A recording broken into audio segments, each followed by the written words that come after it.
తండ్రి తన చిన్న కొడుకుతో కలిసి కారులో ఊరికి వెళ్తున్నాడు. కొంచెం దూరం పోయాక నెమ్మదిగా వాన మొదలైంది. చూస్తుండగానే అది పెరిగి పెద్దగయి ఉరుములు మెరుపులతో ఆకాశం దద్దరిల్లిపోసాగింది. కారు నడుపుతున్న చిన్న కొడుకు, నాన్న, ఎక్కడన్నా కారు ఆపుదామా, వాన తగ్గాక వెళ్దాం అన్నాడు. తండ్రి ఆకాశం వంక చూశాడు. ముందు వెనక అంతా నల్లని మేఘాలతో నిండి ఉంది. వద్దు, ఆపుకు, అలాగే ముందుకు పోని అన్నాడు. మరికొంచెం దూరం పోయారు. వాన మరింత పెద్దగా అయింది. చాలామంది చెట్ల కింద వాహనాలు ఆపుకొని ఉన్నారు. నాన్న, దారి సరిగ్గా కనబడడం లేదు, ఇక్కడ ఎక్కడైనా ఆపుదామా అన్నాడు కొడుకు. తండ్రి చిరునవ్వుతో, వద్దు, ఆపకు, వైపర్ వేగంగా వెయ్యి, అద్దం మీద నీటిని తొలగిస్తుంది. అలాగే కారు ముందు వెనక లైట్లు వేసి నెమ్మదిగా జాగ్రత్తగా చూసుకుంటూ ముందుకు పో అన్నాడు. కొడుకు అలాగే నెమ్మదిగా పోసాగాడు. 1 గంట గడిచేసరికి వాన తగ్గడం మొదలుపెట్టింది.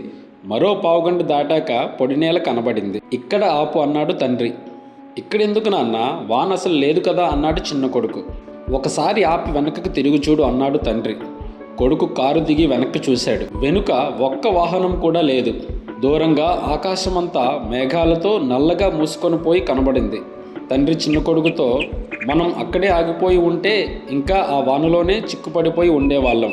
ఎవరైతే ఆపదల్లో ధైర్యంగా జాగ్రత్తగా ముందుకు సాగుతారో వాళ్ళు మాత్రమే వాటి నుంచి బయటపడతారు. మిగిలిన వాళ్ళంతా ఆ ఆపదల్లోనే చిక్కుకొని అక్కడే ఉంటారు అని చెప్పాడు.